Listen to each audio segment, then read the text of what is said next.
اللہ کے رسول کا حکم ہے، آپ کی سنت ہے، اس کو چھوڑ دو، معاف کر دو. اللہ کے نبی نے فرمایا معاف کر دو. آگے سے کیا کہتے ہیں؟ بہانے تو ایسے بہت سارے ہوتے ہیں. ایک یہ بھی ہوتا ہے، جی مولوی صاحب اس لیے نہیں رکھتے کیونکہ سارا دن تو جھوٹ بولتے ہیں، اب اس کو رکھ کے جھوٹ بولیں گے تو شرم آئے گی. یعنی گناہ کے اوپر گناہ کر رہا ہے، حرام کام کر رہا ہے نا، جھوٹ بول کر کبیرہ گناہ کر رہا ہے. اب کبیرہ گناہ کو نہیں چھوڑ رہا، ایک اور کبیرہ گناہ کر رہا ہے. ہماری تو یہ حالت ہے. جبکہ حضرت انس فرماتے ہیں خادم رسول صلی اللہ علیہ وسلم، جو اللہ کے رسول کی 10 سال خدمت کرنے والے، مدینہ منورہ کے اندر 10 سال خدمت کرنے والے، یہ وہ تعلیم تھی جو اللہ کے رسول نے ان کو سکھائی تھی. کہتے ہیں وما ندری مل کذب، ہمیں پتہ ہی نہیں ہے کہ جھوٹ کیا ہوتا ہے. جھوٹ بول، آپ کہتے ہیں کہ اللہ کے رسول سے حدیث سنی، ہمیں تو پتہ ہی نہیں جھوٹ کیا ہوتا ہے.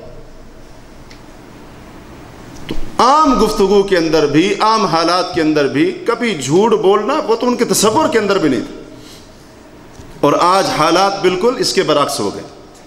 تو یہ کبیرہ گناہ، یہ حرام کام آج ہمارے معاشرے کے اندر اپنی مختلف صورتوں اور اقسام کے ساتھ اپنی جڑوں کو مضبوط کر کے ہمارے مسلم معاشرے کو کھوکھلا کر چکا ہے. تو یہ چند اقسام اختصار کے ساتھ بتانے کی کوشش کروں گا تاکہ ہم بھی اپنا محاسبہ کریں، گریبان میں جھانکیں کہ کہیں کسی نہ کسی صورت میں میں اور آپ جھوٹ تو نہیں بولتے. ایسا نہ ہو کہ ہم تو سمجھیں کہ میں تو جی بڑا سچا ہوں، جیسا کہ ہم سب کا دعویٰ ہے. کیا خیال ہے، ہم میں سے کوئی یہ تسلیم کرنے کو تیار ہے کہ میں جھوٹ بولتا ہوں؟ نہیں. ہم میں سے ہر بندہ یہی کہتا ہے جی میں تو سچا ہوں. جھوٹ پکڑا بھی جائے پھر بھی وہ کہے گا کہ میری سچائی کے اندر کوئی فرق نہیں آیا. تو یہ چند صورتیں اور شکلیں جھوٹ کی ہمارے معاشرے کے اندر بڑی عام ہیں اور اکثر مسلمان علم نہ ہونے کی وجہ سے، پتہ نہ ہونے کی وجہ سے ان صورتوں میں، ان انواع اور اقسام میں جھوٹ بول جاتے ہیں اور ان کو پتہ بھی نہیں ہوتا کہ وہ ایک حرام کام کر رہے ہیں، کبیرہ گناہ کا ارتکاب کر رہے ہیں اور اللہ کی لعنت اور غضب کو دعوت دے رہے ہیں. ان کو پتہ بھی نہیں ہوتا. ہمارے معاشرے میں جھوٹ کی پائے جانے والی اقسام میں سے بدترین قسم اللہ کے اوپر جھوٹ بولنا ہے. اللہ کے اوپر، شاید آپ یہ جملہ سن کر حیران اور پریشان ہو جائیں کہ مسلمان اور اللہ کے اوپر جھوٹ بولے. جی ہاں، بولتا ہے. مسلمان اللہ کے اوپر جھوٹ بولتا ہے، اللہ کے اوپر بہتان باندھتا ہے، اپنے رب کے اوپر الزام تراشیاں کرتا ہے. یہودی عیسائی بولے تو بات سمجھ میں آتی تھی، اگر ہندو بولے تو بات سمجھ میں آتی تھی، اگر مجوسی اپنے رب کے بارے میں ایسے ایسے الفاظ کہے، ایسی ایسی باتیں کہے، وہ ایک الگ بات تھی. لیکن انتہائی افسوس کا مقام ہے کہ اپنے رب کے اوپر ایمان رکھنے والا اپنے رب کے اوپر جھوٹ بولتا ہے، اپنے اللہ کے اوپر جھوٹ بولتا ہے. اس کی بھی متعدد صورتیں ہمارے معاشرے کے اندر موجود ہیں. وہ صورتیں بیان کرنے سے پہلے یہ سن لیں کہ اللہ کی ذات پر جھوٹ بولنا کتنا بڑا جرم ہے. اللہ تعالیٰ نے خود اپنی کتاب میں متعدد مقامات پر اس جرم کی خطرناکی کو بیان کیا ہے. مثال کے طور پر اللہ فرماتے ہیں فَمَنْ أَظْلَمُ مِمَّنِ افْتَرَى عَلَى اللَّهِ كَذِبًا. اس سے بڑا ظالم اور کون ہو سکتا ہے جو اپنے رب کے اوپر جھوٹ باندھتا ہے. اور اللہ تعالیٰ فرماتے ہیں قُلْ إِنَّ الَّذِينَ يَفْتَرُونَ عَلَى اللَّهِ الْكَذِبَ لَا يُفْلِحُونَ. آپ کہہ دیجئے جو لوگ اللہ پر جھوٹ باندھتے ہیں وہ کامیاب نہیں ہو سکتے، وہ کامیاب نہیں ہو سکتے. یہ دنیا میں تھوڑا سا فائدہ ہے ان کے لیے، پھر ہم اللہ فرماتے ہیں ان کو سخت عذاب کے اندر مبتلا کریں گے بما کانوا یکفرون، کیونکہ وہ کفر کرتے تھے. تو دو باتیں ان آیتوں سے سمجھ آئیں. سورۃ یونس کی آیتیں ہیں. ایک تو اللہ پر جھوٹ بولنا کفر ہے، اور دوسرا یہ ہے کہ ان کے لیے سخت ترین عذاب ہے جو اللہ کے اوپر جھوٹ بولتے ہیں. سورہ زمر میں اللہ فرماتے ہیں وَيَوْمَ الْقِيَامَةِ تَرَى الَّذِينَ كَذَبُوا عَلَى اللَّهِ وُجُوهُهُمْ مُسْوَدَّةٌ أَلَيْسَ فِي جَهَنَّمَ مَثْوًى لِلْمُتَكَبِّرِينَ. قیامت کے دن آپ دیکھیں گے ان لوگوں کو جو اللہ کے اوپر جھوٹ بولتے ہیں، اللہ فرماتے ہیں ان کے چہرے کالے سیاہ ہوں گے، ان کے چہرے کالے، ان کے منہ کالے ہوں گے، اپنے رب کے اوپر جھوٹ بولتے تھے۔ اور پھر کہا جائے گا کیا جہنم میں تکبر کرنے والوں کا کوئی ٹھکانہ نہیں؟ کیا مطلب؟ ضرور ان کا ٹھکانہ ہے۔ متعدد اس کی بھی شکلیں ہمارے معاشرے کے اندر موجود ہیں اللہ کے اوپر جھوٹ بولنے کی۔ مثال کے طور پر کئی لوگوں کو آپ یہ کہتا ہو سنتے ہوں گے، جی ہماری سنتا نہیں فلاں کی موڑتا نہیں۔ سنتے ہیں نا، کبھی سنا ہے؟ اتفاق ہوا ہے سننے کا؟ ہماری سنتا نہیں اور ان کی، لہذا ہماری ان کے آگے ان کی، یہ اللہ کے اوپر جھوٹ نہیں ہے؟ کہاں کہا ہے اللہ نے کہ میں تمہاری نہیں سنتا، فلاں کی سنتا ہوں؟ اللہ نے تو یہ کہا وقال ربکم ادعونی استجب لکم اجیب دعوت الداعی اذا دعان۔ تو مسلمان کہتے ہیں جی میری سنتا نہیں فلاں کی موڑتا نہیں، لہذا میری اس کے آگے اس کی اللہ کے آگے۔ یہ اللہ کے اوپر بدترین جھوٹ ہے۔ اللہ نے تو کہیں پر نہیں کہا کہ میں تمہاری نہیں سنتا، تم اپنی فلاں کے آگے رکھو اور فلاں تمہاری مجھ تک پہنچائے گا میرے آگے رکھے۔ اللہ کے اوپر جھوٹ ہے، یہ بہتان ہے، کیونکہ اس کی کوئی دلیل اللہ نے اپنی کتاب کے اندر نازل نہیں فرمائی، اور نہ ہی ایسی کوئی بات اللہ کے رسول علیہ الصلوۃ والسلام نے اپنی امت کو سکھائی ہے، بتائی۔ اسی طرح یہ عقیدہ رکھنا کہ اللہ تعالیٰ کی صفات میں مثلا غیب جاننے کی صفت ہے، اور اسی طرح سے دیگر صفات ہیں، یا اللہ تعالیٰ کے جتنے بھی کام ہیں، پیدا کرنا ہے، زندہ کرنا ہے، مارنا ہے، رزق دینا ہے، اولاد دینا ہے، بیٹے بیٹیاں دینا ہے، یہ ساری کی ساری اللہ کی صفتیں اور اس کے کام ہیں نا۔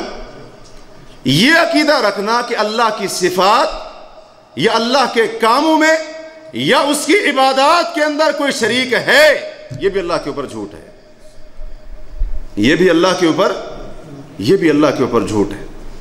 تو آج کئی مسلمانوں نے وہ جو رب کے کام تھے وہ کسی اور کو دے رکھے۔ جی پوری زمین کے اوپر جو اگر قبضہ اور قدرت اور کنٹرول ہے تو کہتے ہیں عبد القادر جیلانی رحمہ اللہ کا ہے، اور اسی طرح اور بھی بہت سارے عقائد اس قسم کے وہ پھیلے ہوئے۔ یہ سب اللہ کے اوپر جھوٹ ہے، اللہ کے اوپر بہتان ہے، یہ الزام ہے اپنے رب کے اوپر، خالق کے اوپر۔ وہ خالق تو کہتا ہے کہ میرا کوئی شریک نہیں، اور ہم خود اس چیز کا اقرار کرتے ہیں، وہ ہم نماز میں ہوں اور اسی طرح سے دیگر جہاں پر بھی دعائیں سکھائی گئی، جو ذکر و اذکار سکھائے گئے، ان کو جب ہم پڑھتے ہیں تو خود ہم اقرار کرتے ہیں کہ اللہ تیرا کوئی شریک نہیں ہے، لیکن اس کے باوجود بھی مسلمان یہ جھوٹ اللہ کے اوپر بولتے ہیں۔ اور افسوس کے ساتھ اکثریت ایسے مسلمانوں کی ہے، اور وہی مسلمان اپنی اکثریت کے اوپر فخر کرتے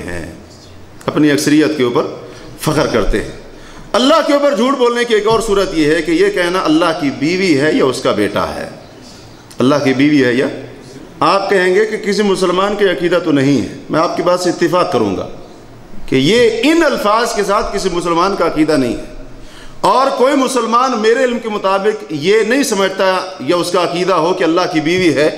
لیکن ایک لحاظ سے جیسے عیسائی کہتے ہیں عیسیٰ علیہ السلام ابن اللہ تھے، اور جیسے یہودیوں کا عقیدہ تھا کہ عزیر اللہ کے بیٹے تھے، صرف الفاظ کی تبدیلی ہے، مسلمانوں کے اندر بھی یہ عقیدہ موجود ہے عیسائیوں اور یہودیوں کا، یعنی اللہ کا بیٹا ماننا، اللہ میں سے جز تسلیم کرنا، حصہ تسلیم کرنا، یہ آج مسلمانوں کا بھی عقیدہ ہے۔ نبی صلی اللہ علیہ وسلم کو نور من نور اللہ کہنا یہ کیا ہے؟ اس کے معنی کے اوپر کبھی ہم نے غور کیا؟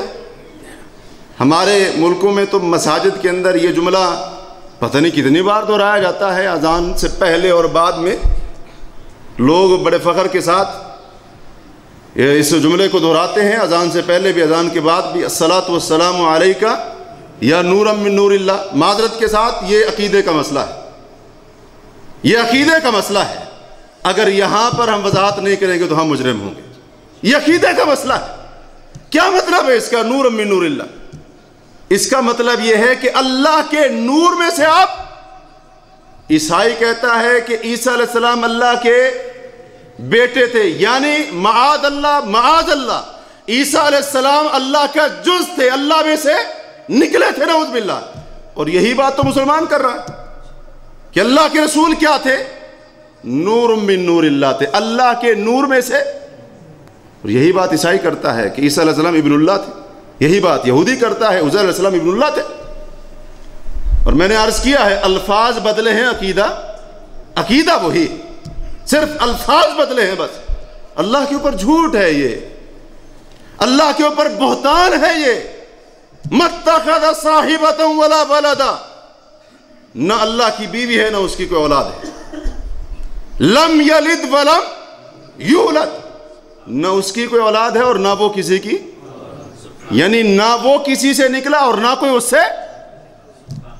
لیکن آج مسلمان کا یہ عقیدہ ہے، اور ایسے لوگوں کی آج ہمارے ہاں بالکل کثرت ہے، اور اس عقیدے کو پھیلاتے ہوئے بڑی جرت کے ساتھ وہ میں نظر آتے ہیں، جبکہ یہ اللہ کی ذات کے اوپر جھوٹ ہے۔ کہیں بھی اللہ نے نہیں فرمایا کہ محمد کریم علیہ الصلوۃ والسلام میرے نور کا حصہ ہیں، کہیں بھی اللہ کے رسول نے یہ نہیں فرمایا کہ میں اللہ کے نور میں سے ہوں۔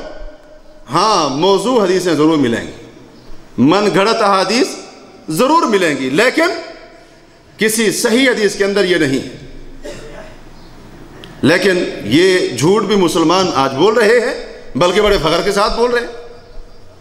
اسی طرح اللہ کی ذات کے اوپر جھوٹ بولنے کی ایک اور صورت یہ بھی ہے کہ جس چیز کو اللہ نے حلال کہا اسے حلال نہ سمجھنا، جس چیز کو اللہ نے حرام کہا اسے حرام نہ سمجھنا، یا اس کے الٹ کر لیں، جس چیز کو اللہ نے حلال کہا اسے حرام کہنا، اور جس چیز کو اللہ نے حرام کیا اسے حلال سمجھنا، یہ بھی اللہ کے اوپر جھوٹ ہے، یہ بھی اللہ کے اوپر جھوٹ ہے۔ اللہ تعالیٰ فرماتے ہیں وَلَا تَقُولُوا لِمَا تَصِفُ أَلْسِنَتُكُمُ الْكَذِبَ هَذَا حَلَالٌ وَهَذَا حَرَامٌ لِتَفْتَرُوا عَلَى اللَّهِ الْكَذِبَ، کہ اپنی زبانوں سے اللہ پر جھوٹ باندھتے ہوئے یہ نہ کہو کہ فلاں چیز حلال ہے فلاں چیز حرام ہے، تاکہ تم اللہ کے اوپر جھوٹ بولو۔ اللہ کے اوپر جھوٹ ہے، اپنی زبان سے کہنا جی فلاں چیز حلال ہے، جی فلاں چیز حرام ہے، نہیں میں اس کو حرام نہیں سمجھتا، میں تو اس کو حلال سمجھتا، نہیں میں اس کو حلال نہیں سمجھتا، میں تو اس کو حرام سمجھتا۔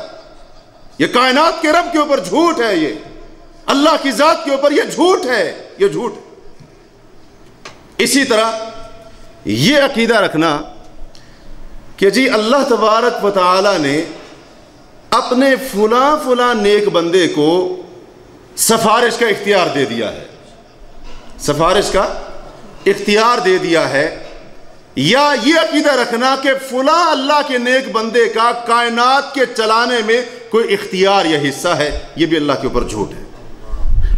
کیونکہ سفارش کے معاملے میں تو اللہ نے خود واضح طور پر کہا ہے نا، آیت الکرسی میں آپ کیا کہتے ہیں؟ من ذا الذی یشفع عندہ الا باذنہ، کون ہے جو اللہ کے ہاں سفارش کر سکے، شفاعت کر سکے؟ ہاں مگر اس کی اجازت سے۔ اب یہاں پر نام لیا ہے اللہ نے کسی کا کہ فلاں میرے نیک بندے ہیں، میں ان کو سفارش کی اجازت دوں گا، لہٰذا جتنے بھی عبادت کے کام ہیں، جانور کو ذبح کرنا ہے، فلاں کام ہے، وہ فلاں میرے نیک بندے کے لیے کر لو، کوئی بات نہیں، کہا ہے کہیں پر اللہ نے۔ اور آج جو لوگ عقیدے کی غلطی کے اندر مبتلا ہیں، ان کی سب سے بڑی دلیل یہی ہوتی جی ہم ان کے لیے یہ کام اس لیے کر رہے ہیں تاکہ یہ ہمارے اللہ کے ہاں سفارشی ہوں۔ اللہ کے اوپر جھوٹ ہے یہ۔ اللہ نے کہاں پر کہا ہے کہ فلاں کے لیے عبادت کا کام کرو، یہ میرے ہاں تمہاری سفارش کرے گا، شفاعت کرے گا؟ اللہ نے کہیں پر نہیں کہا۔ اللہ نے صرف اتنا کہا ہے کہ سفارش وہی کرے گا کہ جس کو رحمان اجازت دے گا، الا من اذن له الرحمن وقال صوابا، جس کو رحمان اجازت دے گا یا جس کے حق میں اجازت دے گا، سفارش صرف اسی کے حق میں ہوگی، سفارش ہوگی۔ نبی علیہ الصلوۃ والسلام بھی کریں گے، دیگر انبیاء بھی کریں گے، مومن بھی کریں گے، شہداء بھی کریں گے، ہم اس چیز کے منکر نہیں ہیں، لیکن جس کو اجازت ملے گی وہی کرے گا، اور جس کے حق میں ملے گی صرف اسی کے حق میں کریں گے۔ اب اس مسلمان کو کس نے کہہ دیا کہ جی تمہاری سفارش بھی کریں گے، لہذا یہ سب کرو ان کے لیے؟ کوئی ہے گارنٹی اس کی؟ کوئی دلیل ہے اس کی اللہ کی کتاب میں یا نبی علیہ الصلوۃ والسلام کی حدیث کے اندر نہیں ہے تو یہ اللہ کی ذات کے اوپر جھوٹ ہے۔ اللہ کی ذات کے اوپر جھوٹ بول کر آج مسلمان بدترین جھوٹ کی قسم کے اندر مبتلا ہے۔ اسی طرح جھوٹ کی ایک قسم جو اللہ تعالیٰ نے اپنی کتاب کے اندر بیان کی ہے وہ یہ ہے کہ اپنا تزکیہ آپ کرنا، اپنا تزکیہ آپ کرنا، یعنی اپنے آپ کو بڑا متقی، پارسا، زاہد و عابد اور اسی طرح سے پرہیزگار اور بڑا عبادت گزار بتانا اور ظاہر کرنا، یہ بھی اللہ کے اوپر کیا ہے؟ اللہ نے فرمایا نا سورہ نجم کے اندر فَلَا تُزَكُّوا أَنفُسَكُمْ کہ لوگوں اپنا تزکیہ خود نہ کیا کرو، هُوَ أَعْلَمُ بِمَنِ اتَّقَىٰ وہ خوب جانتا ہے کون پرہیزگار ہے اور کون پرہیزگار نہیں ہے۔ تو اللہ تعالیٰ نے سورہ نساء میں فرمایا اگرچہ یہ آیتیں مفسرین کا اتفاق ہے کہ یہ بالخصوص یہودیوں کے بارے میں نازل ہوئی، أَلَمْ تَرَ إِلَى الَّذِينَ يُزَكُّونَ أَنفُسَهُمْ کہ آپ نے ان لوگوں کو نہیں دیکھا جو اپنا تزکیہ خود کرتے ہیں۔ یہ آیتیں بنیادی طور پر یہودیوں کے بارے میں ہیں، لیکن اگر کوئی بندہ ان جیسا کام کرتا ہے تو وہ بھی اس چیز کے اندر داخل ہوگا، اس چیز کے اندر داخل ہوگا۔ تو اللہ نے فرمایا آپ دیکھتے نہیں ہیں ان کو کہ یہ اپنا تزکیہ کیسے کرتے ہیں، اپنے آپ کو بڑا نیک اور پارسا بتاتے ہیں، یہ کہتے ہیں جی نحن ابناء اللہ وحباؤ ہم تو اللہ کے بیٹے ہیں، اس کے بڑے محبوب ہیں، لن تمسنا النار الا ایاما معدودا جہنم میں گئے بھی سے چند دن جائیں گے، وقالوا لن يدخل الجنة الا من كان هودا او نصارى اور یہ کہتے ہیں جی ہم جنت میں وہی جائے گا جو یا تو یہودی ہوگا یا پھر یہ تزکیہ کرنا ہے نا۔ تو اللہ نے فرمایا انظر کیف یفترون علی اللہ الکذب آپ دیکھیں ذرا غور کریں ان کی باتوں کے اوپر، یہ کیسے اللہ کی ذات پر جھوٹ بول رہے ہیں۔ یہ کہتے ہیں جی جنت میں صرف ہم جائیں گے، یہ کہتے ہیں جی ہم تو بڑے جو ہے نا نیک ہیں، اللہ کے بیٹے ہیں، بڑے پیارے، اللہ اپنے پیاروں کو کیسے عذاب دے گا؟ ہم اللہ کے محبوب اور اللہ ہمیں جہنم میں پھینکے گا؟ یہ جو اللہ فرماتے ہیں یہودی تزکیہ کر رہے ہیں، دیکھیے آپ یہ کیسے اللہ کے اوپر جھوٹ بول رہے ہیں۔ وَكَفَى بِهِ إِثْمًا مُبِينًا اور اللہ کے اوپر جھوٹ بولنا یا اس انداز سے اپنا تزکیہ کرنا، اللہ فرماتے ہیں یہ اسی چیز کے لیے، اس کے گناہ ہونے کے لیے اتنا ہی کافی ہے، اتنا ہی کافی ہے، اتنا ہی کافی ہے۔ اور اللہ کے اوپر جھوٹ بولنے کی ایک اور صورت جو آج کل بڑی پھیل رہی ہے وہ یہ ہے کہ قرآن کی آیت کا وہ معنی اور مفہوم بیان کرنا کہ جس مقصد اور مطلب کے لیے آیت نازل نہ ہوئی، جس مطلب اور مقصد کے لیے آیت نازل نہ ہوئی ہو اس کا وہ معنی بیان کرنا، یہ بھی تو اللہ کے اوپر جھوٹ ہے، کیونکہ اللہ نے وہ آیت کسی اور مقصد اور معنی کے لیے اتاری، لیکن بندہ کیا کر رہا ہے، اس کو اس معنی سے پھیر کر کسی اور معنی جو اس کی خواہش اور عقیدے کے مطابق ہے یا اپنی بدعت کو ثابت کرنے کے لیے وہ اس کا معنی کر رہا ہے۔ اللہ کے اوپر جھوٹ، اللہ کے اوپر جھوٹ ہے، یہ اللہ کے اوپر جھوٹ۔ ایک مولوی سے میں نے خود سنا، کانوں سے سنا، میں نے تقریر کر رہا تھا وہ اس کے اوپر کہ نبی علیہ الصلوۃ والسلام حاضر ناظر ہیں۔ وہ دلیل کہاں سے لے رہا تھا؟ وہ سورۃ اعراف میں جو اللہ نے واقعہ بیان کیا ہے نا کہ اللہ نے جب فرمایا شیطان کو کہ بھاگ جا یہاں سے، دفع ہو جا، تو اس نے کہا تھا اللہ اگر آپ نے مجھے یہاں سے بھگا دیا ہے تو میں بھی اولاد آدم کے دائیں سے بائیں سے ہر طرف سے آؤں گا۔ تو اب اس سے وہ دلیل لے رہا تھا کہ جی دیکھیں شیطان اگر ہر جگہ حاضر ناظر ہو سکتا ہے تو نبی علیہ الصلوۃ والسلام نہیں ہو سکتا۔ یہ تو وہی بات ہے نا، ہم اگر عرض کریں گے تو یعنی یہ گستاخی نہیں ہے اللہ کے رسول کی، یعنی شیطان کے عمل سے اللہ کے رسول کی شان بیان ہو رہے، نعوذ باللہ، یہ بدترین گستاخی۔ محبت کرتے جاؤ، باقی بیچ میں جو کچھ بھی کرتے جاؤ، یہ اصل چیز ہے۔ یعنی دیکھیں پہلی بات تو یہ ہے کہ شیطان ہر جگہ حاضر ناظر ہے، شیطان ہر جگہ حاضر ناظر ہے نہیں، وہ جن ہر جگہ حاضر ناظر ہوتا ہے نہیں ہوتا۔ یہ شیطان نے کیوں کہا تھا میں ان کے دائیں سے بائیں سے ہر طرف سے آؤں گا؟ کیونکہ اس کی ذریت بھی تو ہے نا، اس کی اولاد بھی تو ہے، اس کے لشکر بھی تو ہیں، اس کے معاون۔ اور اب دیکھیں کس طرح سے قرآن کو بدلا جا رہا ہے، آیت بھی وہی ہے، سورت بھی وہی ہے، الفاظ بھی وہی ہیں، اور زبر زیر پیش سب صحیح ہے، لیکن جب معنی کیا تو معنی بگاڑ دیا پھر۔ اور یہ جو کنز الایمان ترجمہ ہے نا، کن کا ہے جانتے ہیں؟ جانتے ہیں؟ نام لینا میں مناسب نہیں سمجھتا، تو وہ جو سورۃ الفتح کی آیت ہے لیغفر لک اللہ ما تقدم من ذنبک وما تأخر، معنی کیا ہے اس کا؟ آپ کے جو اگلے اور پچھلے گناہ ہیں اللہ تعالیٰ ان کو معاف کر دے۔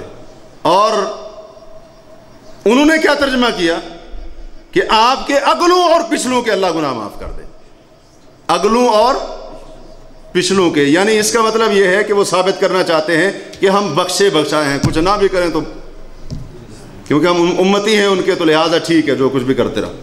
یعنی دیکھیں الفاظ بھی وہی، سب کچھ وہی ہے، لیکن جب معنی کیا تو معنی کے اندر ہیر پھیر کر دیا۔ یہ بھی تو اللہ کے اوپر جھوٹ ہے، یہ بھی اللہ کے اوپر جھوٹ ہے، تہمت ہے۔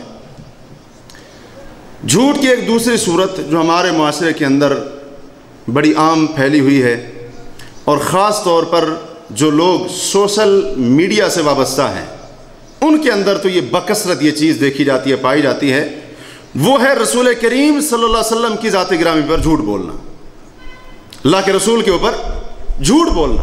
وہ کیسے؟ من گھڑت احادیث بیان کرنا، یہ بھی تو جھوٹ ہے نا آپ کے اوپر، من گھڑت اور موضوع احادیث بیان کرنا۔ وہ پچھلے دنوں ایک روایت بڑی گردش کر رہی تھی واٹس ایپ کے اوپر، جی اب رمضان کے آنے میں اتنے دن باقی ہیں، تو نبی علیہ الصلوۃ والسلام نے فرمایا جس نے سب سے پہلے رمضان کی خوشخبری کسی کو سنائی اس کے لیے جنت واجب ہوگی۔ پتہ نہیں کہاں سے آئی، بندہ پڑھ کر ہی حیران ہو جاتا ہے، بندہ پڑھ کر ہی۔ اس لیے امام ابن الجوزی رحمہ اللہ نے اپنی کتاب الموضوعات میں وہ حدیث جو 15 شعبان کی فضیلت کے بارے میں، شاید آپ کو یاد ہو میں نے بتائی تھی آپ کو پوری، وہ جب حدیث انہوں نے بیان کر لی نا تو امام ابن الجوزی نے ایک بڑا اچھا تبصرہ کیا۔ کہتے ہیں اس حدیث کو جس نے گھڑا ہے محنت اس نے بڑی کی ہوگی، محنت اس نے بڑی کی ہوگی کہ ایسی ایسی چیزیں لا کر جمع کر دیں۔ اور اسی طرح سے جس نے ربیع الاول کا چاند دیکھتے ہی سب سے پہلے جس کو مبارکباد دی اس کے لیے جنت واجب ہو گئی، وہ جنت میں جائے گا۔ ایسی ایسی حدیثیں بیان کرتے ہیں کہ ان کا پتہ ہی نہیں ہوتا کہ وہ کہاں سے آئی، اور پھر کہتے ہیں جی حدیث تو حدیث ہوتی ہے، یہ کہاں سے آ گیا کہ یہ کمزور حدیث ہے، یہ من گھڑت ہے، یہ حدیث تو حدیث ہوتی ہے۔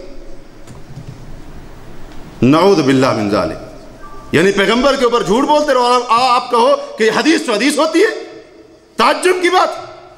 من گھڑت احادیث کو بیان کرنا، موضوع احادیث کو بیان کرنا اور ان سے عقائد ثابت کرنا اور ان سے دیگر معاملات کو ثابت کرنا، یہ بڑا عام ہے آج مسلمانوں کے اندر۔ اور آج مسلمان، کئی مسلمان، جیسا کہ میں پہلے بھی عرض کر چکا ہوں، سوشل میڈیا سے تعلق رکھنے والے وابستہ لوگ خاص طور پر اس بات سے اپنے آپ کو بچائیں، یہ نہ ہو کہ کوئی چیز آئی اور بغیر تحقیق کے آگے بھیج دی۔ اگر وہ جھوٹ ہوا، اللہ کے رسول کے اوپر تہمت ہوئی، بہتان ہوا، جہاں تک وہ جھوٹ جائے گا سب کے جرم میں آپ بھی برابر کی شریک ہوں گے، کیونکہ وہ بہتان ہے اللہ کے نبی پر۔ نبی علیہ الصلوۃ والسلام نے وہ بات ارشاد فرمائی نہیں۔ اسی طرح نبی صلی اللہ علیہ وسلم کے اوپر جھوٹ بولنے کی ایک اور صورت یہ ہے کہ صحیح اور ثابت احادیث کا انکار کر دینا، جی میں نہیں مانتا اس کو، یہ بھی تو جھوٹ ہے نا، یہ بھی تو جھوٹ ہے۔ اللہ کے رسول فرماتے ہیں یہ چیز ہے، بندہ کہتا نہیں ہے، اس کو کرنی تصدیق چاہیے تھی، اور اللہ کے رسول کو کیا کر رہا ہے؟ وہ جھٹلا رہا ہے، گویا کہ آپ صلی اللہ علیہ وسلم کو نعوذ باللہ وہ جھوٹا کہہ رہا ہے، نعوذ باللہ۔ جو شخص صحیح اور ثابت احادیث کا انکار کرتا ہے، کہتا ہے میں نہیں مانتا ان کو، یہ بھی جھوٹ ہے اللہ کے رسول کے اوپر۔ اسی طرح سنت کا لیبل لگا کر بدعات کو ترویج دینا، اشاعت کرنا، یہ بھی اللہ کے رسول کے اوپر جھوٹ ہے۔ جب ہم کسی کام کو کہیں گے کہ یہ بھی سنت ہے، یہ بھی سنت ہے، ہمارے ہاں تو ایک کتاب ملتی ہے نا، اس کے اندر ماشاءاللہ بڑی سنتیں بیان کی جائیں گی، ہیں جی، استنجا کرنے کی پتہ نہیں کھانے کی 72 سنتیں، اور اسی طرح سے انہی میں سے ایک چیز ہے اس کی 36 سنتیں، اس کے اوپر لیبل کیا لگا دیا؟ سنت کا۔ حالانکہ اکثر ان میں سے چیزیں آپ اٹھا کر احادیث کی کتابوں کے اوپر پیش کریں، ان میں سے چند چیزیں بمشکل ثابت ہوں گی، اکثر کا وجود ہی نہیں حدیث کی کتابوں میں۔ لیبل کیا لگا دیا؟ سنت۔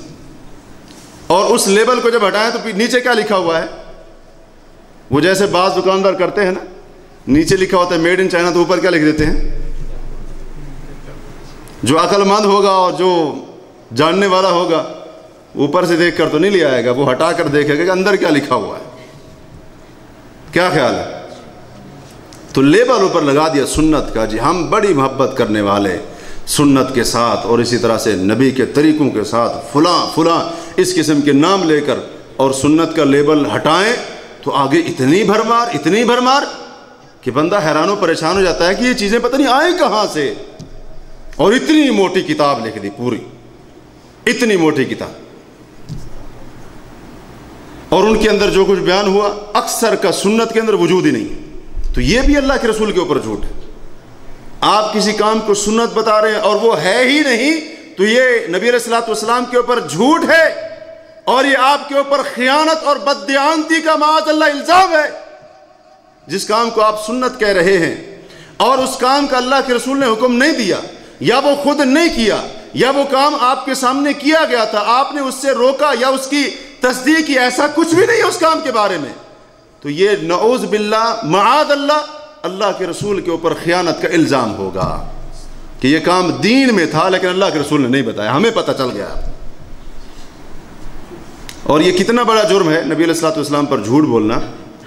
اللہ کے رسول صلی اللہ علیہ وسلم فرماتے ہیں، بڑی معروف حدیث ہے بخاری و مسلم کی، اور محدثین نے اس کو متواتر قرار دیا ہے.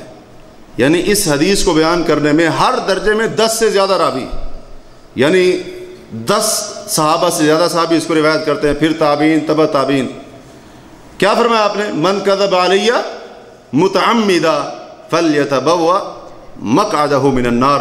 جس نے جان بوجھ کر میرے اوپر جھوٹ بولا اس کو چاہیے کہ اپنا ٹھکانہ جہنم کی آگ میں بنا لے. اسی طرح صحیح مسلم میں حضرت سمرہ بن جندب اور حضرت مغیرہ بن شعبہ رضی اللہ عنہما سے روایت ہے کہ اللہ کے رسول نے فرمایا، من حدث عنی بحدیث یرا انہ کذب. جس نے مجھ سے کوئی ایسی حدیث بیان کی جس کے بارے میں پتہ تھا، علم تھا کہ وہ جھوٹ ہے، من گھڑت ہے اور اسی طرح سے موضوع ہے، تو آپ فرماتے ہیں فَهُوَ أَحَدُ الْكَاذِبِينَ. وہ بیان کرنے والا بھی جھوٹ بولنے والوں میں سے ایک جھوٹا ہے. اگرچہ وہ بنا نہیں رہا اس کو، لیکن صرف بیان کرنا، لوگوں کو سنانا، لوگوں کو لکھ کر بھیجنا، لوگوں تک پہنچانا، اللہ کے رسول فرماتے ہیں وہ بھی اس جھوٹ کے اندر برابر کا شریک ہے. اور جیسے دیگر لوگوں نے جھوٹ بولا ویسے اس نے بھی جھوٹ بولا. یہ اتنا بڑا گناہ ہے، لیکن اس کے اندر بھی آج مسلمان ہمیں ملوث نظر آتے ہیں. جھوٹ کی ایک تیسری شکل ہمارے معاشرے کے اندر جو بکثرت پھیلی ہوئی ہے وہ ہے کسی مسلمان کے اوپر جھوٹ بولنا. کسی مسلمان کے اوپر جھوٹ بولنا. مثال کے طور پر ایک بندہ کوئی کام کر رہا تھا، اس کام کے کرنے میں غلطی ہو گئی اس سے، تو اب وہ دیکھتا ہے کہ جو مسئول اور ذمہ دار ہے وہ تو ڈانٹے گا اس کام کے اوپر. وہ کہتا ہے نہیں یہ کام میں نے نہیں کیا، اس نے کیا ہے. جھوٹ نہیں ہوگا مسلمان کے اوپر؟ جھوٹ ہے.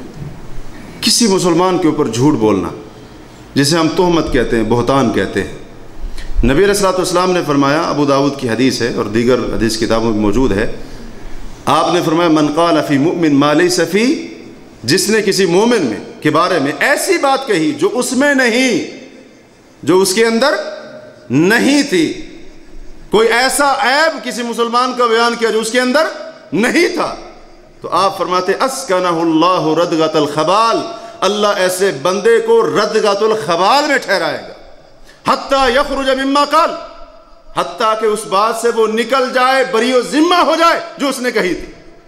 اور طبرانی کی روایت میں یہ اضافہ ہے ولیس بخارج، اس سے نکل نہیں سکے گا، اس بات سے اپنے آپ کو بری و ذمہ نہیں کر سکے گا.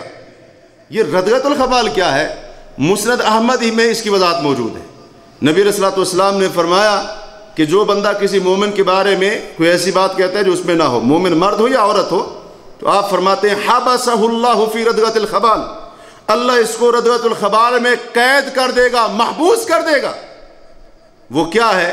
فرمایا عصارت اہل النار، وہ تمام جہنمیوں کی پیپ اور پسینہ ہے. تمام جہنمیوں کی پیپ اور پسینہ ہے. تو کسی مسلمان کے بارے میں زبان سے کوئی ایسی بات کہہ دینا یہ کوئی معمولی جرم نہیں.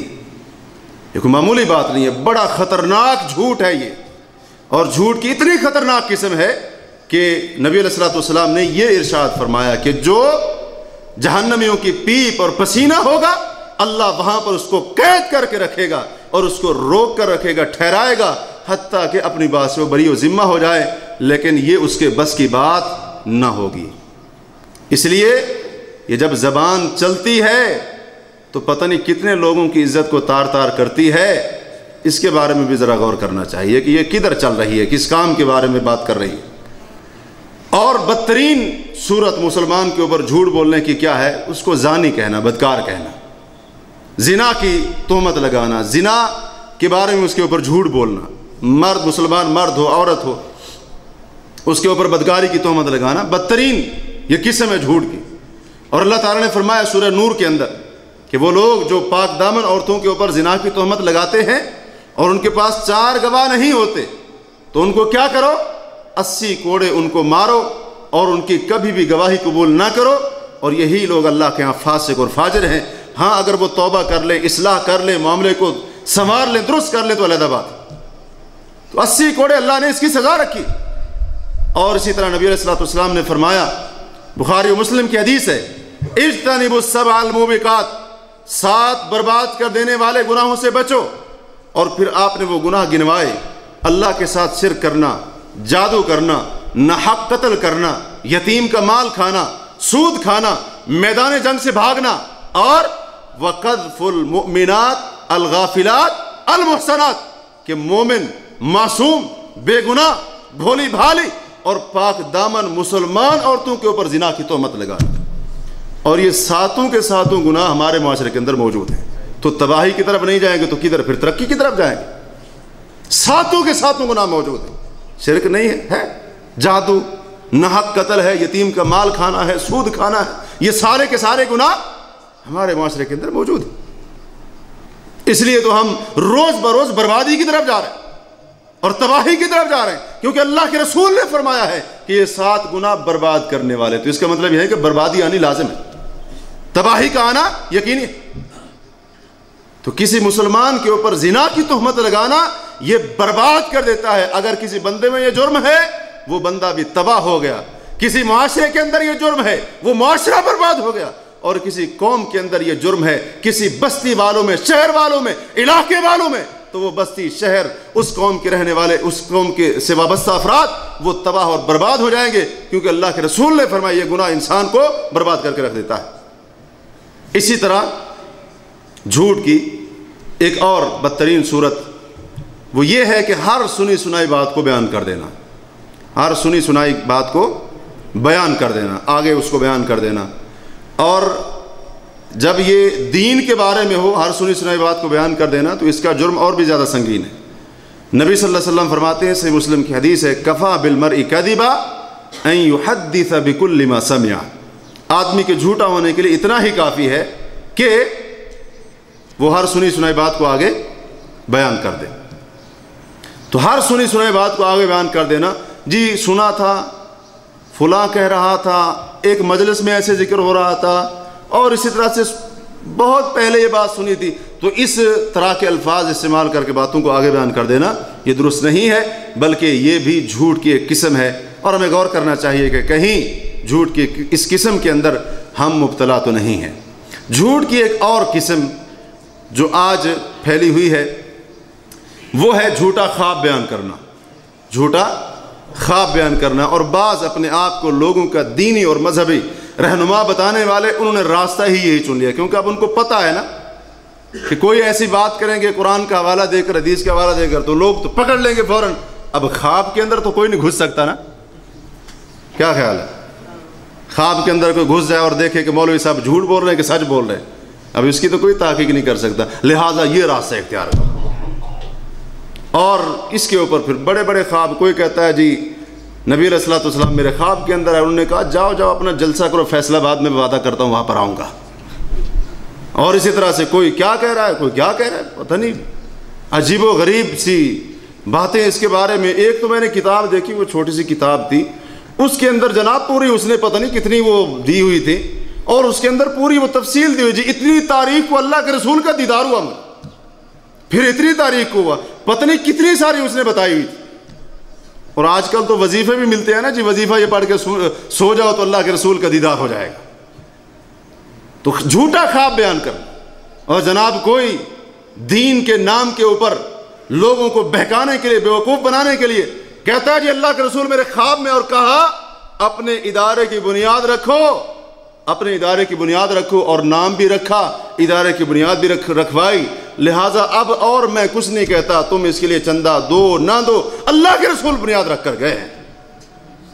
اسی طرح ایک اور اس سے بڑا جھوٹ بولا جی مجھے خواب کے اندر امام مہدی کی زیارت ہوئی اور میں جا کر ان سے ملا، انہوں نے کہا کہ مبارک ہو، میں آپ کو بھی آپ کی تمام پیروکاروں کو اپنے لشکر کے اندر شامل کرتا ہوں۔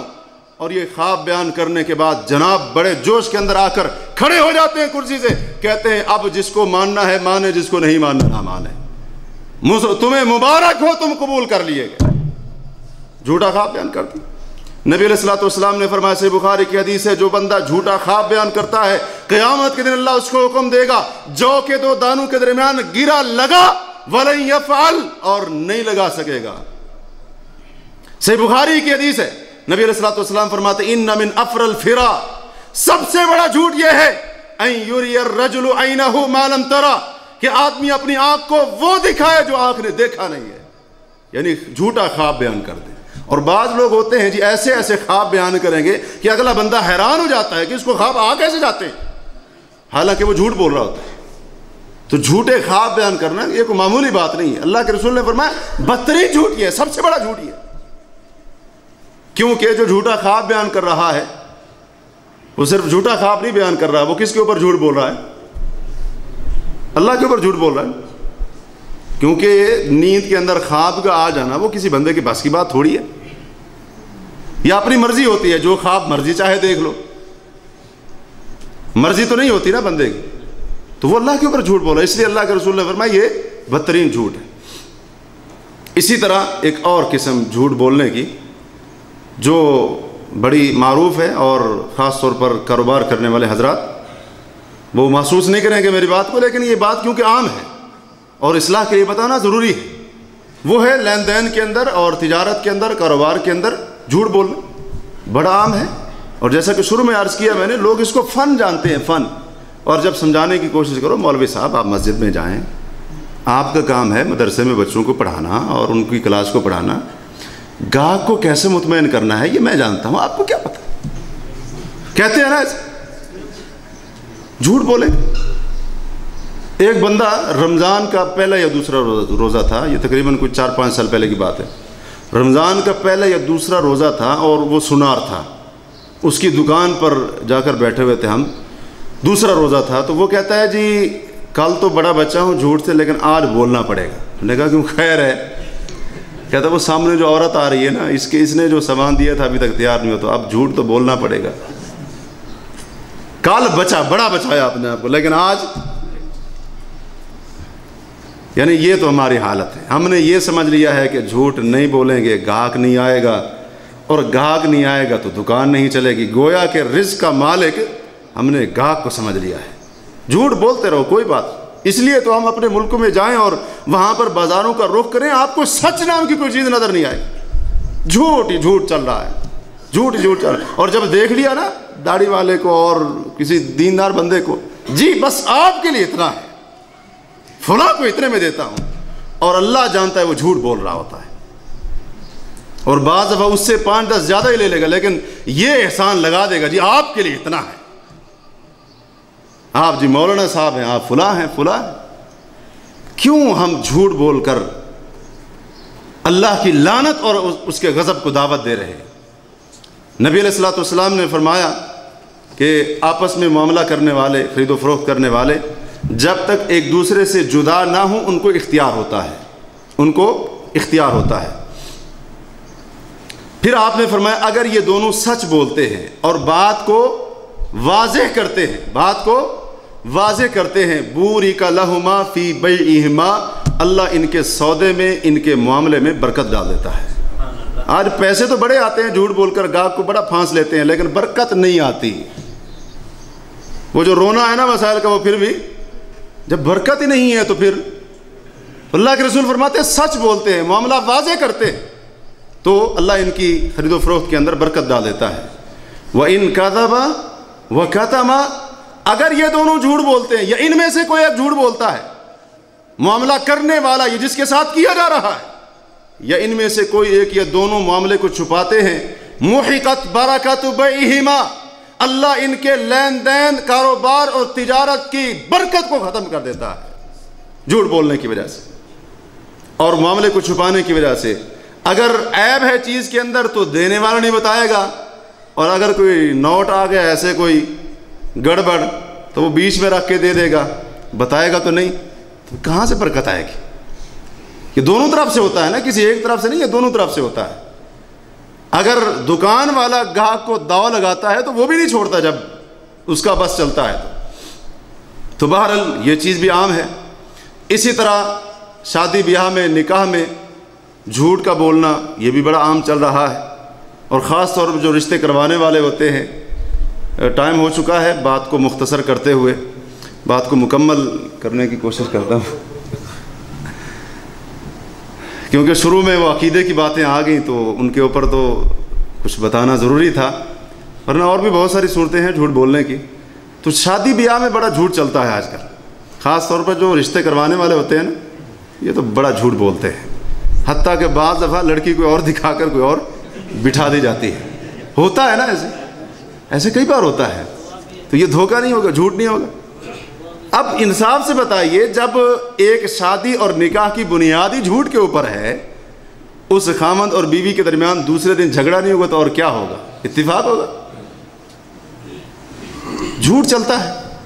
لڑکا اگر پڑھا ہوا نہیں ہے جی، بڑی اس کی ڈگریاں بتائیں، بالکل نکما ہے جی، اس کی بڑی اچھی نوکری ہے، اچھے خاصے پیسے کماتا ہے۔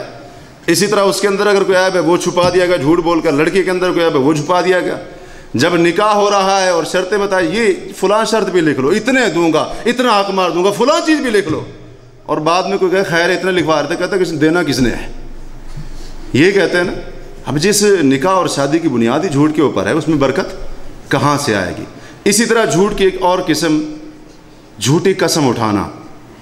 جھوٹی قسم اٹھانا یہ تو بالکل عام ہے، خاص طور پر لین دین کرنے والے حضرات یا اسی طرح سے دیگر معاملات کرنے والے حضرات بھی اس کے اندر عام طور پر ملوث ہوتے ہیں، جھوٹی قسم اٹھا دیتے ہیں، حالانکہ یقین ہوتا ہے کہ میں جھوٹا ہوں، اس کے باوجود بھی جھوٹی قسم اٹھا دیتے ہیں۔ صرف ایک حدیث یاد رکھیے گا، نبی علیہ الصلوۃ والسلام نے ایک اعرابی کو دیکھا کہ جو اپنا سودا بازار کے اندر، منڈی کے اندر بیچ رہا تھا، تو اس نے سودا بیچتے ہوئے قسم اٹھا دی۔ یا ایک روایت میں آتا ہے، ایک صحابی نے آ کر بتایا اللہ کے رسول کو کہ اللہ کے رسول، ایک اعرابی سے میں نے ایک چیز لینی چاہیے، خریدنی چاہیے، اس نے کہا میں نہیں دوں گا آپ کو۔ میں نے کہا دے دو، اس نے کہا اللہ کی قسم نہیں دوں گا، اور بعد میں اس نے وہی چیز دے دی مجھے۔ تو نبی علیہ الصلوۃ والسلام کو جب یہ بات پتہ چلی تو آپ نے فرمایا باع آخرتہ بدنیاہ، اس اعرابی نے یہ جھوٹی قسم اٹھا کر اپنی دنیا کے بدلے میں آخرت کو بیچ ڈالا ہے، آخرت کا ستیاناش کر دیا ہے، آخرت کا نقصان کر دیا ہے۔ اسی طرح جھوٹی گواہی، یہ بھی تو عام ہے نا۔ لڑکا لڑکی بھاگ کر جائیں تو ان کو مشکل پیش نہیں آتی، کرائے کا ملا بھی دستیاب ہے، کرائے کے گواہ بھی دستیاب ہیں، جدھر بھی آپ چلے جائیں۔ گواہی کس چیز کے اوپر لینی؟ جھوٹی گواہی، چند ٹرکوں کے بس لوگ گواہیاں بیچ رہے ہیں۔ اور اسی طرح سے ایسی چیز کا اظہار کرنا جو بندے کے پاس نہ ہو، مثلا بندہ پڑھا ہوا نہیں، جی میرے پاس فلاں ڈگری ہے، اور اسی طرح سے اس کے پاس ایک چیز نہیں ہے، اس کا اظہار کر دینا، اس کا اظہار کر دینا۔ سے مسلم میں ایک عورت آئی، حضرت اسماء بیان کرتی ہیں کہ ایک عورت آئی اور اس نے کہا اللہ کے رسول میری ایک سوکن ہے۔ سوکن جانتے ہیں نا، یعنی اس کے خامند کی جو دوسری بیوی ہے وہ ہے، تو کیا میرے اوپر کوئی گناہ ہوگا اگر میں اپنی سوکن کو دکھانے کے لیے ایسی چیز کا اظہار کروں جو میرا خامند مجھے دیتا نہیں ہے؟ کیا گناہ ہوگا؟ تو اللہ کے رسول نے فرمایا المتشبع بما لم یعطى کلابس ثوب ذور، جو ایسی چیز کا اظہار کرے جو اس کو دی نہیں گئی، وہ اس بندے کی طرح ہے جو جھوٹ موٹ کے دو کپڑے پہنے ہوئے ہو۔ اور اس حدیث کی تشریح کرنے والوں نے یہ کہا ہے کہ جھوٹ موٹ کے دو کپڑے یعنی ایسا کپڑا پہننا کہ جس کو اس انداز سے سیا گیا ہو کہ اس کی آستین تو ایک ہو لیکن لگے ایسے کہ اس نے دو آستین والا پہنا ہوا ہے، اس کے اور معنی بھی کیے گئے کہ اس نے دو جھوٹ بولے ہیں، ایک تو یہ اس کے پاس کوئی چیز ہے نہیں، اس کا اظہار کیا، اور دوسرا دینے والے کے اوپر اس نے جھوٹ بولا ہے۔ لہٰذا خیال کرنا چاہیے ہمیں۔ اور اسی ضمن میں بعض علماء نے کہا ہے کہ وہ بندہ بھی آتا ہے جو اپنے لیے بڑے بڑے القاب کو پسند کرتا ہے، بلبل قرآن، علامہ، شیخ القرآن اور فلاں فلاں، اور اس کے اندر وہ اہلیت نہیں ہوتی، وہ بھی اسی کے اندر آتا ہے، وہ بھی اسی کے اندر آتا ہے۔ تو بہرحال باتیں بہت ساری تھیں اس کے بارے میں، آخری بات کرتے ہوئے بات کو ختم کرتا ہوں۔ وہ جھوٹ کی ایک اور صورت جو ہمارے معاشرے میں بڑی عام ہے، خاص طور پر مائیں اس جھوٹ کو بڑا اختیار کرتی ہیں، وہ ہے بچے کے ساتھ جھوٹ بولنا۔ حضرت عبداللہ بن عامر کہتے ہیں کہ رسول اللہ صلی اللہ علیہ وسلم ہمارے گھر کے اندر موجود تھے، تو میری والدہ نے مجھے بلایا اور کہا کہ آؤ آپ کو کوئی چیز دیتی ہوں۔ تو نبی صلی اللہ علیہ وسلم نے پوچھا میری والدہ سے، آپ اس کو کیا دینا چاہتی ہیں؟ تو میری والدہ نے کہا میں اپنے بیٹے کو کھجور دینا چاہتی ہوں۔ آپ نے فرمایا اما انکی لو لم تعطیہ کتبت علیک کذبہ، اگر تو اپنے بچے کو بلا کر کھجور نہ دیتی ایک جھوٹ تیرے اوپر لکھ دیا جاتا۔ تو خیال کرنا چاہیے بچے کو صرف بہلانے کے لیے، اور اسی طرح سے کھیل کود میں وہ نہیں لگ رہا تو اس طرح سے اس کو بہلانے پھسلانے کے لیے جھوٹ کا سہارا لینا یہ جائز نہیں ہوگا، اور اس حالت میں بھی جھوٹ لکھا جائے گا۔ اور اسی طرح سے بچہ اسکول نہیں جا رہا، بیٹا اسکول چلے جاؤ فلاں چیز لے کر دوں گا، بعد میں پتہ ہی نہیں، یہ بھی جھوٹ ہو جائے گا نا، یہ بھی تو جھوٹ ہو جائے گا۔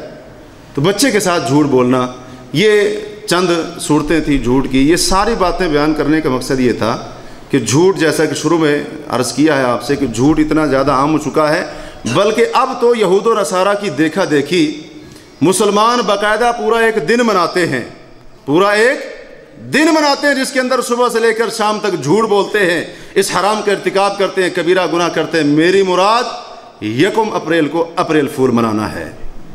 یہود و نصارہ نے یہ رسم بد شروع کی تھی، اور مسلمان خاص طور پر نوجوان طبقہ اس کے اندر ایسا ملوث ہوا، جھوٹ بول کر لوگوں کو بے وقوف بنانا۔ اس کا معنی یہ ہوتا ہے اپریل فول، یعنی پہلی اپریل کو لوگوں کو بے وقوف بنانا۔ تو اس دن جھوٹ وہ بولے جو حقیقت میں بے وقوف ہے، ہمیں کیا ضرورت پڑی ہے؟ ہمیں کیا ضرورت پڑی ہے کبیرہ گناہ کرنے کی، حرام کام کرنے کی؟ اور فون کے اوپر کسی دوست کے گھر والوں کو اطلاع دے دیجیے اس کا حادثہ ہو گیا، حالت بڑی سیریس ہے، فلاں اسپتال میں پہنچ جائے، وہ وہاں پر جاتے ہیں حیران و پریشان، روتے پیٹتے ہوئے وہاں پر جاتے ہیں تو ہے ہی کچھ نہیں، بعد میں پتہ چلتا ہے جی آج اپریل فول تھا، آپ کو پتہ نہیں تھا۔ عجیب بات ہے، کسی کی موت کی خبر دے دی۔ اب ایسے بندے کے ماں باپ کے اوپر کیا گزرے گا؟ بعد میں بڑا عجیب سا چہرہ لے کر یہ مسکرا رہے ہوتے ہیں، جی آج آپ کو پتہ نہیں اپریل فول تھا، ہم تو مذاق کر رہے تھے۔ اور اسی طرح سے یہ جناب صبح اپنی بیوی کو کہتا ہے تجھے طلاق، وہ بیچاری سارا دن روتی رہی، شام کو آتا ہے کیا ہوا؟ کہتا ہے صبح طلاق نہیں، کہتی ہے صبح طلاق نہیں تھی، کہتا ہے اپریل فول تھا، میں نے تو ایسے ہی کہہ دیا تھا۔ اور جو شخص مذاق میں جھوٹ بولتا ہے، حدیث آپ نے کئی بار سنی ہے ترمذی کے، اللہ کے رسول نے 3 بار فرمایا ہے اس کے لیے بربادی ہے، بربادی ہے، بربادی ہے اس کے لیے۔ اور مسند احمد میں تو یہاں تک ہے، آپ نے فرمایا ایک بندہ اپنی زبان سے ایک لفظ صرف نکالتا ہے اپنے پاس بیٹھنے والوں کو ہنسانے کے لیے، اس ایک لفظ کے نکالنے کی وجہ سے سریا جو ستارہ ہے اس سے بھی زیادہ اس کی جو مسافت یہاں سے بنتی ہے سریا ستارے کی، اور کہا جاتا ہے کہ اس زمین سے سب سے زیادہ دور یہی ستارہ ہے، سریا ستارے کی مسافت سے زیادہ جہنم کی گہرائی میں جا گرتا ہے۔ صرف ایک بات کرتا ہے، مقصد کیا ہوتا ہے؟ اپنے ساتھیوں کو ہنسانا اور ان کو خوش کرنا۔ تو اس لیے یہ نہ ہو کہ ہم لوگوں کے رسم و رواج اختیار کرتے کرتے اور اسی طرح سے لوگوں کو خوش کرتے کرتے ان کو ہنساتے ہنساتے خود جہنم کی گہرائیوں میں نہ گر جائیں۔ اللہ تعالیٰ سے دعا ہے کہ اللہ وحدہ لا شریک ہمیں جھوٹ سے بچائے اور سچ کا پابند بنائے، اور جو سچے لوگ ہیں ان کا ساتھ دینے کی توفیق دے۔ سبحانک اللہم و بحمدک، اشہد ان لا الہ الا انت، استغفرک و اتوب الیک۔ السلام علیکم ورحمۃ اللہ وبرکاتہ۔ السلام علیکم ورحمۃ اللہ وبرکاتہ۔ یہ تھے فضیلت الشیخ محمد طارق حفظہ اللہ تعالی، جھوٹ، اس کی اقسام اور اس کی سنگینی کے حوالے سے گفتگو فرما رہے تھے۔ اور یہ ایک حقیقت ہے کہ آج یہ مرض ہمارے مسلم معاشرے میں اتنا زیادہ ہے کہ اہل علم اور جو علماء کرام اپنے آپ کو مشائخ، فضیلت الشیخ اور نہ جانے کیا کچھ کہلوانے والے، ان کے اندر بھی یہ کوتاہیاں اور یہ غلطیاں موجود ہیں۔